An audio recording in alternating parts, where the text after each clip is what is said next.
Alright, hello everyone, and welcome to another one of my book reviews, where I basically take two books that I really enjoy and tell you guys what I think about them, usually having involved with art. And this book here is Kirby's King of Comics by Mark Evanier. And basically, I like to do a bit of research into people who are involved with comics, and one of the people I really enjoyed artwork was Jack Kirby's. And it's a nice photo of him while he works or whatever. Um, and there's this really cool side blue cover. It's really cool. But Jack Kirby either created or co-created many of Marvel's superheroes that still exist today, like Captain America and the Hulk, Fantastic Four, and Thor, Thor's look, and many other things like the gadgets people would use and stuff to get around. But what really sticks out to me is his use of shadow and foreshortening. How he basically would depict drama and action. This book basically covers his early his early life up until even becoming going ahead and becoming a comic book artist and going off to service and basically up until he passed away and what he was trying to do. So it basically chronicles his life and his career as a comic book artist. Um, yeah, I was introduced to him a while back, and I don't know, I saw something in his art that really stuck with me. His earlier works, you can tell it's earlier because he's not using those bold shadows and stuff yet. They don't stick out as much, but I don't know, it feels like this was like a training period to me or something. Because like when you get to his later works, um, I don't know, they just seem a lot more striking. Um, Another thing that I learned about Jack Kirby was he was a part of breaking trends a lot. He would basically try something new after a certain amount of time. I don't know when he started doing all these different techniques, but using double page spreads and whatnot like that. I believe he was one of the first to basically start doing those those giant pages of storytelling that we use all the time today. He was using those, and people didn't know if they were going to work or not. Um, he was pushing foreshortening a lot in his work. He eventually started breaking the panels, as we call a fourth wall break right now. So he would bust his characters out and he would say it looked more dynamic, so that's why he tried it.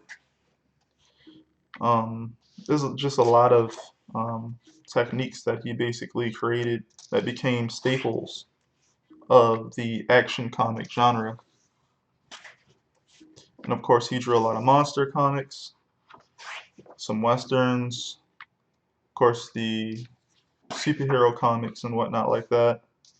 And I just, it's called the King of Comics because probably, he's done or he had done way more work as far as with comics than any other person before him.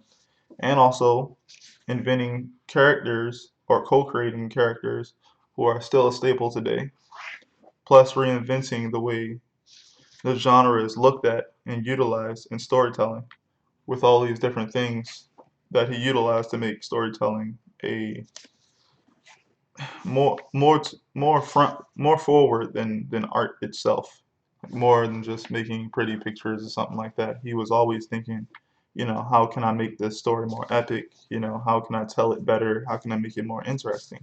And that's why he was trying to think about ways to break characters out of panels and do foreshortening even harder and create, better compositions for characters and stuff like that.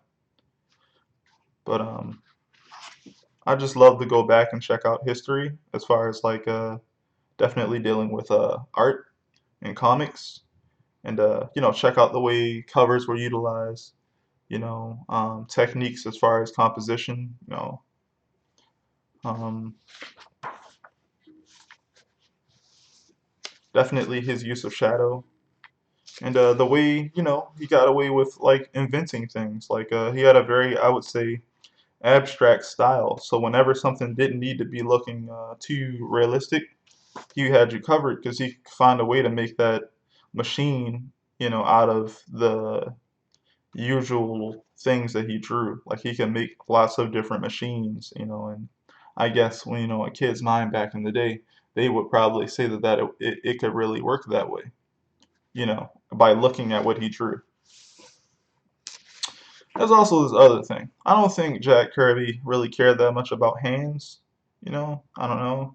They're very simplistic, but I will say that they're almost like some of his images feel almost um like symbols to a certain degree. Like they don't have like the best artistic prowess to them, but on a very subconscious level, they speak to you like a screaming face or whatever. And the way he used hands would always, if there was a guy standing over everyone, even if his hands were closed or whatever, the way he utilized these type of hands were very expressive, and it's all about that whole exaggeration thing, like when you create comics, and you're trying to create dynamic action, you have to kind of oversell it because you don't have real sound and real movement. I mean, you can have sound because you can read the words and, make the sound in your head, but you don't have real movement. So in order to sell the acting, in order to sell the drama, you have to kind of oversell it in order for it to make sense to the readers. And there's this really nice um, open panel here, I believe. Where is it? I don't want to. Is it not good? I always get confused about that.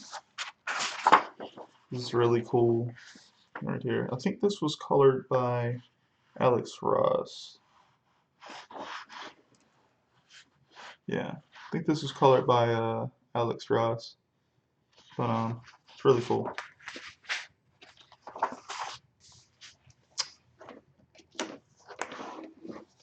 Anywho, I think this is Big Barda. Also the Kirby Crackle, which a lot of people still use a variation of, still to this day. So basically, a lot of the things that he created for the medium, as far as storytelling goes, while drawing, are still utilized. And he basically had the cool thing about his style is that the way he used shadows in a very abstract way, he knew how to draw, but he also knew how to, I guess,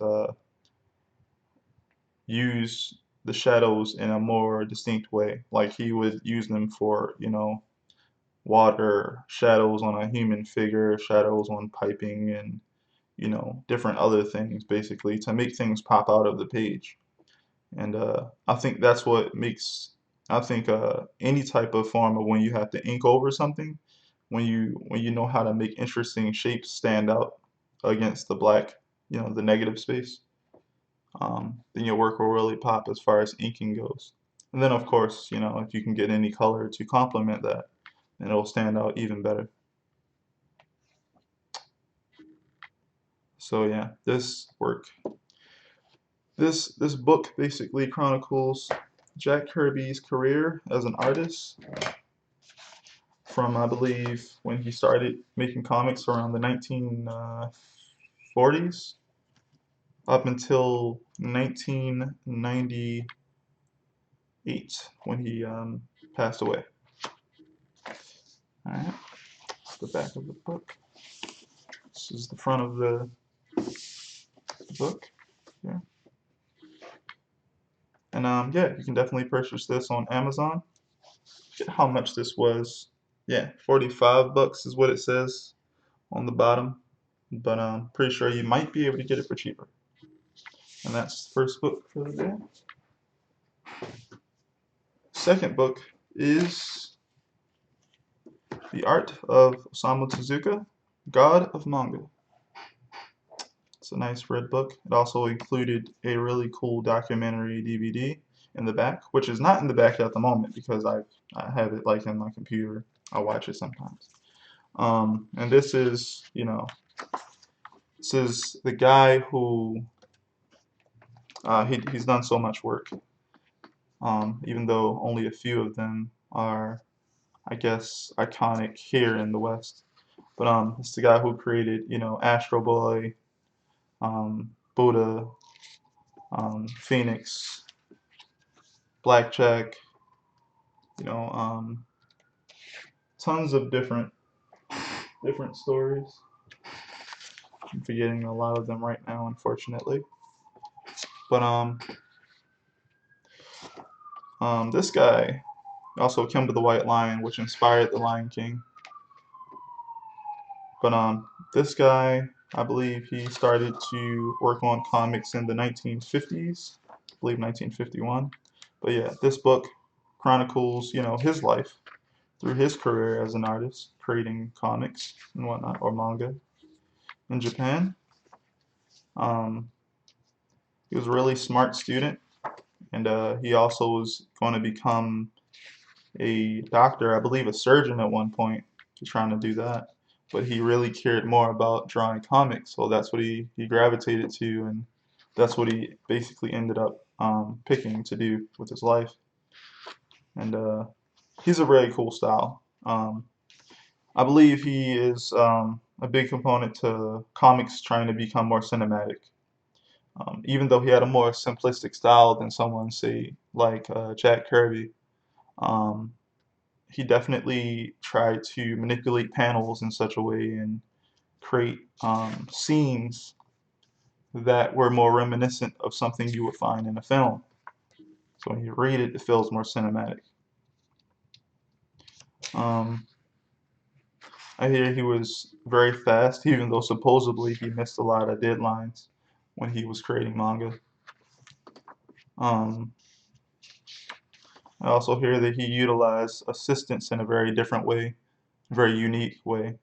Like hiring even some of his fans who wrote into him. He would hire them to help him work on the comics sometimes.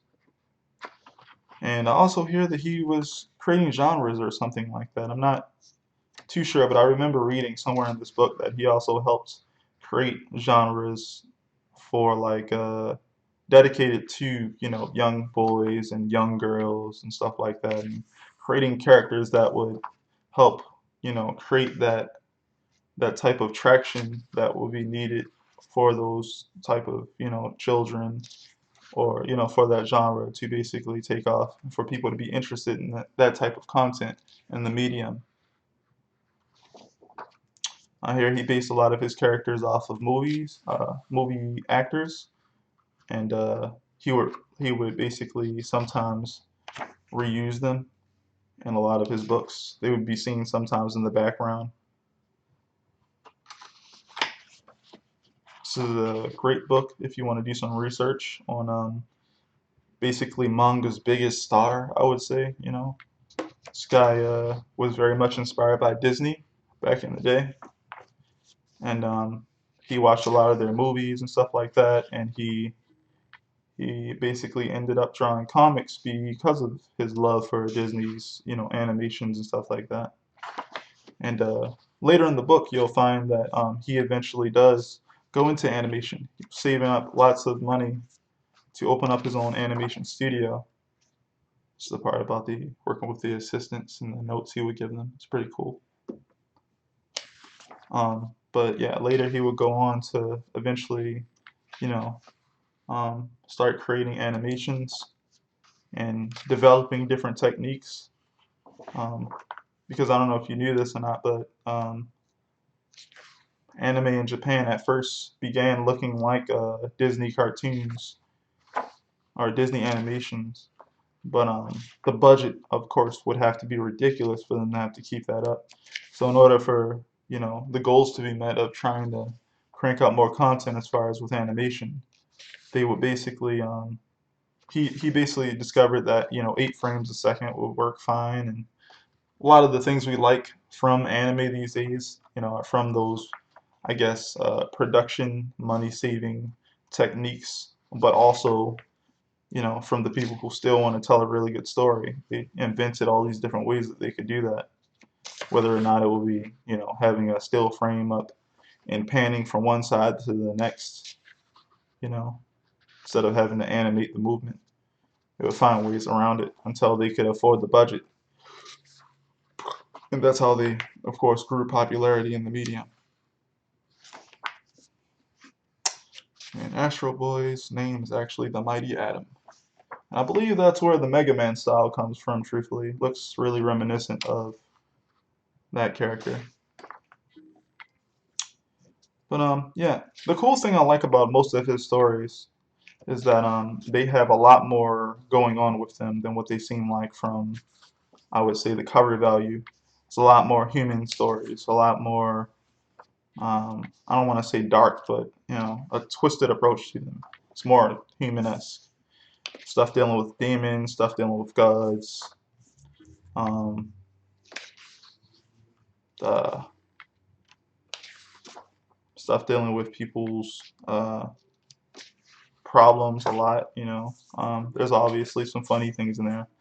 Blackjack has a lot going on with it as far as him taking care of that little girl and trying to do the surgeon thing and always asking for a certain crazy, ridiculous amount of money that he would charge for his services. Yeah, he was awarded a lot before he passed away, and I hear he worked a lot. He enjoyed his work, so of course he worked a lot, but um, I believe he passed away before Jack Kirby did, and he was born after Jack Kirby. I think he passed away from stomach cancer, I believe. So, yeah. He also, obviously, because of his popularity with his style and with all the things that he created, um, popularized the whole big eye thing, which I believe also stems from a lot of the Western cartoons, like the Disney stuff. Says he created 170,000 pages of comic art in 700 different manga titles. Now that's impressive. I wish there was a really big list of those titles that they're speaking of that I could look at. But yeah. Anyway, the links for these books will be in the description if you want to buy them on Amazon. Um, I think they're really worth it if you want to do any research in the medium and some of, I guess, its bigger stars and biggest contributors to comics or manga. Um, but anyway, thank you for checking out the video. I'll be back next week with 2 other books. I'll see you all next time.